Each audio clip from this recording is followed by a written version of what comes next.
ini merupakan harta yang seimbang, tapi tidak bisa dibuktikan. Ceritanya cacat. Apa buktinya? Di persidangan ini bicara bukti.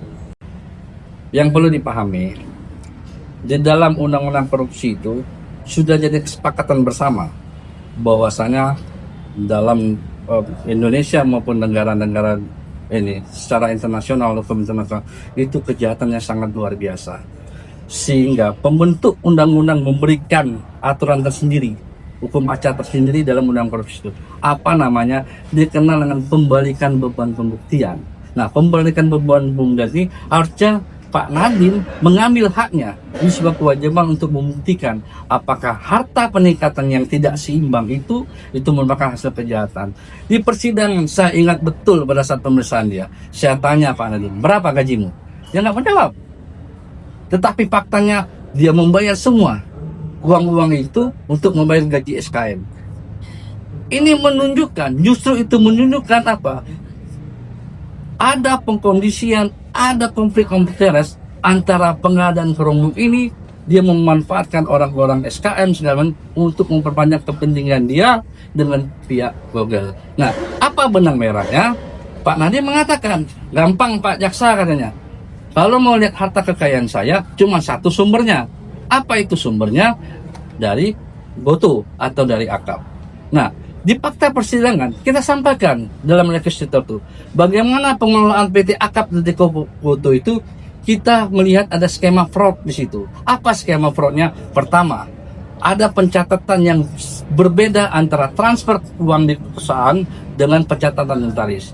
786 juta dolar deh, bukan kecil. 11 triliun investasi Google itu dicatatkan hanya 60 miliar rupiah. Seperti itu.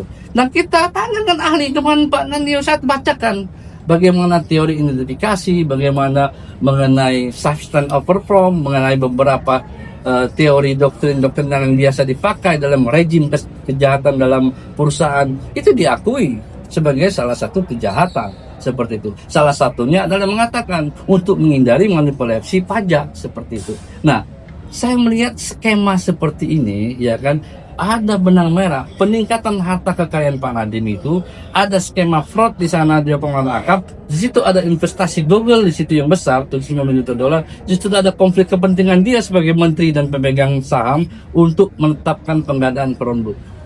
Itu jawabannya. Seperti itu.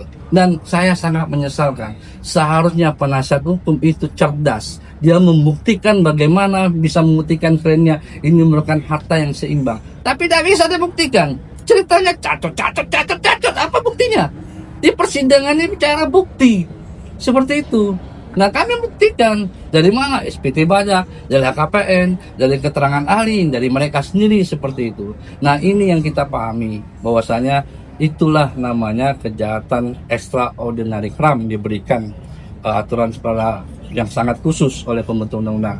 Perlu diingat, salah satu cirinya adalah ini white collar crime, di mana saya sampaikan kejahatan merah putih ini. Pertama, orang merasa tidak pernah bersalah, dia memanfaatkan segala macam seperti itu.